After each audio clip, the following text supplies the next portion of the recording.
ஆச்சி மசாலா. எந்த சமையலும் ருசி தேடும் ரகசியம். 20 ரூபாய். ரொம்ப டயர்டா இருக்கு. இயற்கையான டேட்ஸ், பாதாம், பிஸ்தா, கேஷு அண்ட் ஹனி கொண்டு தயாரிக்கப்பட்ட lion date nut bites. Physical refining செய்யப்பட்ட SKM Poorna rice brand oil. வணக்கம். செய்திச் சுருக்கம். யாராக இருந்தாலும் சும்மா விட மாட்டேன். பிரதமர் மோடி உச்சக்கட்ட கோபம். களமிறங்கினார் யோகி. பாஜக வெற்றிக்கு முக்கிய காரணமாக இருந்தது அயோத்தி ராமர் கோவில் விவகாரம். ஆனால் தற்போது அதே கோவிலின் நன்கொடை முறைகேடு விவகாரம் அக்கட்சியை பெரும் அதிர்ச்சியில் ஆழ்த்தியுள்ளது. பாஜக தலைவர்களோ அல்லது RSS அமைப்பினரோ என எந்த பெரிய தலைகள் இதில் சம்பந்தப்பட்டிருந்தாலும் அவர்களை விசாரணைக்கு உட்படுத்த வேண்டும் என அவர் உத்தரவிட்டுள்ளதாக பாஜகவினர் தெரிவிக்கின்றனர். இதை விசாரிக்க 3 பேர் அடங்கிய சிறப்பு புலனாய்வு குழுவை அமைத்துள்ளார் UP முதல்வர் யோகி. இதில் 8 பேரை சிறப்பு புலனாய்வு குழுவினர் சமீபத்தில் கைது செய்தனர். ராமஜென்ம பூமி தீர்த்த கஷேத்ரா அறக்கட்டளை பொதுச் செயலாளர் சம்பத் ராய், அறங்காவலர் அனில் மிஸ்ரா ஆகியோர் தார்மீக அடிப்படையில் தங்கள் பதவிகளை ராஜினாமா செய்தனர். கைதான 8 பேரில் முக்கியமானவர் ராமசங்கர் என்கிற டின்னு யாதவ். இவர் அறக்கட்டளை பொதுச் செயலாளர் சம்பத் ராயின் டிரைவர். இவரிடம் அனைத்து பொறுப்புகளையும் ஒப்படைத்திருந்தார் சம்பத் ராய். நன்கொடை பணம் இருந்த அனைத்து பெட்டிகளின் சாவிகளும் ராமசங்கரிடம் இருந்துள்ளன. கோவிலுக்கு ஆட்களை வேலைக்கு எடுப்பதிலும் பணம் என்னும் பணியை ஒதுக்கீடு செய்வதிலும் ராமசங்கரே முக்கிய பங்கு வகித்துள்ளார். மேலும் அவருக்கு அயோத்தி மற்றும் லக்னோவில் 50 கோடி ரூபாய்க்கும் அதிக மதிப்புள்ள சொத்துக்களும் ஆடம்பர குடியிருப்பு மற்றும் பல விலை உயர்ந்த கார்களும் உள்ளன. முதல் தகவல் அறிக்கையில் பெயரிடப்பட்டுள்ள மனிஷ் யாதவ் டின்னு யாதவின் மருமகன் ஆவார். டின்னு தன் மருமகனை நன்கொடை என்னும் குழுவில் நியமித்திருந்தார். திருட்டு குறித்த புகாரை சம்பத் ராய் கண்டுகொள்ளவில்லை. குற்றவாளிகள் மீது நடவடிக்கை எடுக்கவில்லை.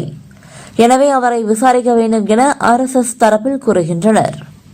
அறக்கட்டளையின் இன்னொரு உறுப்பினரான அனில் மிஸ்ரா நன்கொடை என்னும் பொறுப்பில் இருந்தார்.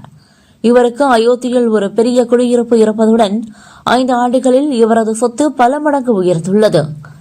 நன்கொடை முறைகேடு விவகாரம் ஆளும் பாஜக அரசுக்கு சிக்கலை ஏற்படுத்தியுள்ளதாக அரசியல் விமர்சகர்கள் தெரிவிக்கின்றனர்.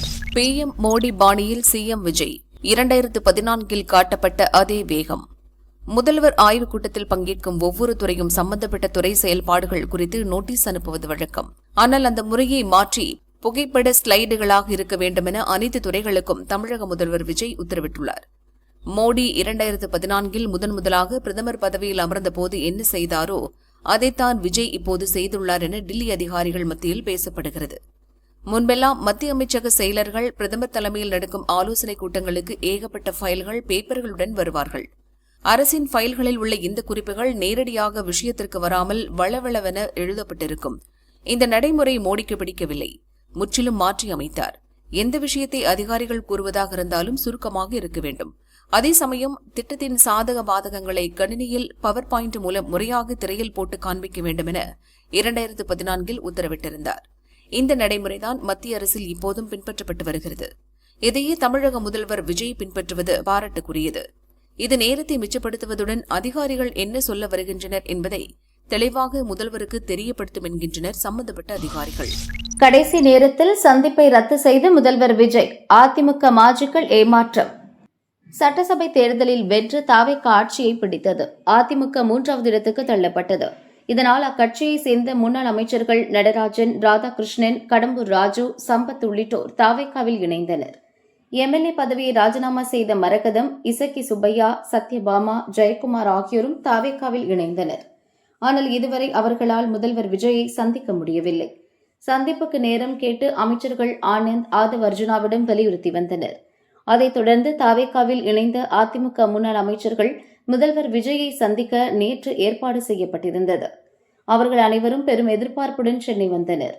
ஆனால் இயக்குநர் பாக்யராஜ் மறைவால் இந்த சந்திப்பு கடைசி நேரத்தில் ரத்து செய்யப்பட்டது. இதனால் அதிமுக மாஜிக்கள் ஏமாற்றமடைந்தனர்.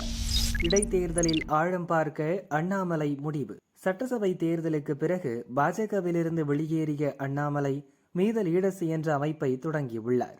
அதில் 18 லட்சத்துக்கும் அதிகமானோர் உறுப்பினர்களாக சேர்ந்துள்ளனர்.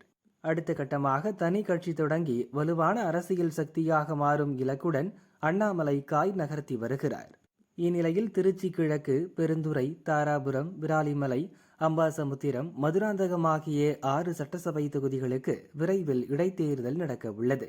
திருச்சி கிழக்கு தொகுதியில் திமுக தலைவர் ஸ்டாலின் போட்டியிட அக்கட்சியினர் வலியுறுத்துகின்றனர். அம்பாசமுத்திரம் தொகுதியில் நாம் தமிழர் கட்சியின் தலைமை ஒருங்கிணைப்பாளர் சீமான் போட்டியிட இருக்கிறார்.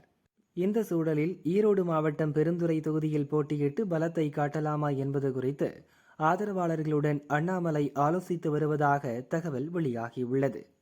இதுகுறித்து அண்ணாமலை ஆதரவாளர் ஒருவர் கூறியதாவது: தாவேக ஆட்சி அமைந்து விட்டதால் திமுக, அதிமுகவினர் சோர்வடைந்துள்ளனர். எனவே கொங்கு மண்டலத்தை மையப்படுத்தி அரசியல் செய்யும் அண்ணாமலை அங்குள்ள பெருந்துறை தொகுதியில் போட்டியிட வேண்டும் என ஆதரவாளர்கள் வலியுறுத்தி வருகின்றனர். பெருந்துறையில் போட்டியிட்டால் வெற்றி பெற முடியுமா? குறைந்தது 50,000 ஓட்டுகளை பெற முடியுமா? திமுக, அதிமுக ஆட்சியைப் போலவே பணபலம், அதிகார பலத்தை பயன்படுத்தி இடைத்தேர்தல் நடக்குமா என பல்வேறு கோணங்களில் அண்ணாமலை ஆலோசனை நடத்தி வருகிறார். விரைவில் நல்ல முடிவை எடுப்பார் என்று அவர் கூறினார். தலைவராகும் மாணிக்கம் தாக்கூர் பின்னணி என்ன?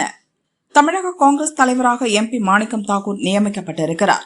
தேர்தல் முடிவுக்கு பின் அக்கட்சியில் முக்கிய மாற்றமாக பார்க்கப்படுகிறது. இந்த நியமனம் உடனடியாக அமலுக்கு வருவதாகவும் அறிவிக்கப்பட்டுள்ளது. ஹரியானாவில் சஞ்சய் தத், யூபியில் ராஜேந்திரபால், ஒடிசாவில் லால்ஜி தேசாய் என 3 மாநிலங்களில் தலைவர்கள் மாற்றப்பட்டுள்ளனர். விருதுநகர் எம்பியான மாணிக்கம் தாக்கூர் தேர்தலுக்கு முன் ஆட்சியில் பங்கு, அதிகாரத்தில் பங்கு என்ற நிலைப்பாட்டை முன்னெடுத்தார்.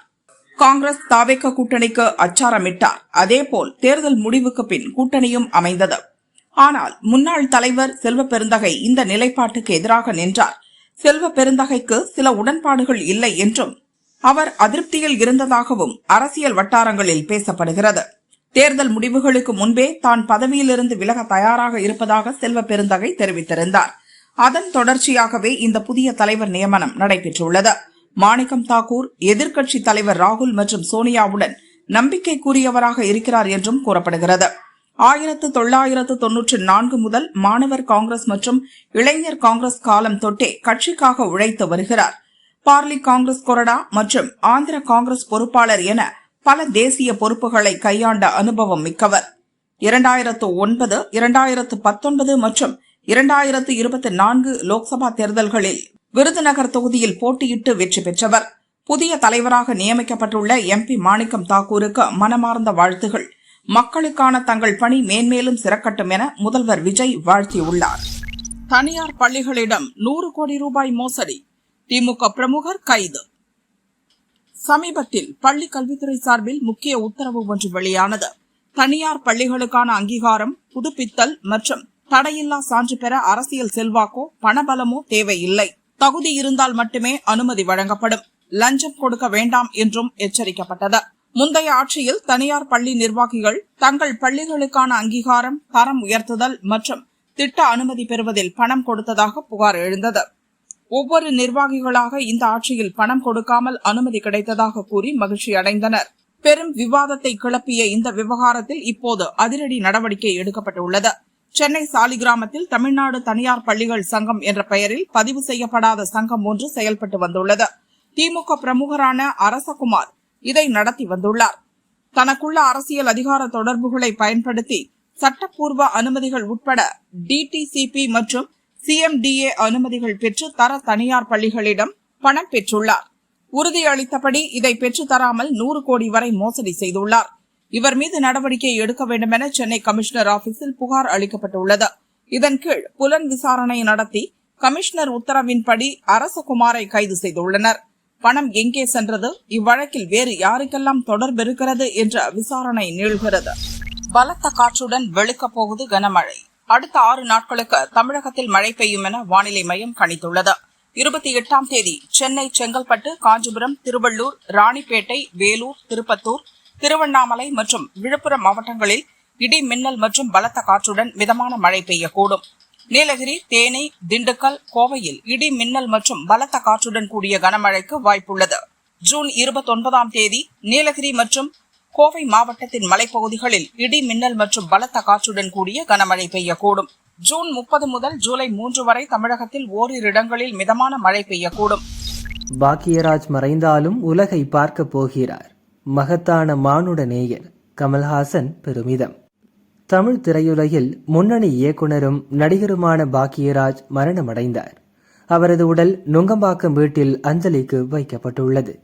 பாக்கியராஜ் தமது கண்களை தானம் செய்வதாக சில ஆண்டுகளுக்கு முன்பே பதிவு செய்திருந்தார். அவர் மரணமடைந்த நிலையில் கண் மருத்துவமனை குழுவினர் வீட்டுக்கு சென்று அவரது கண்களை எடுத்து சென்றனர்.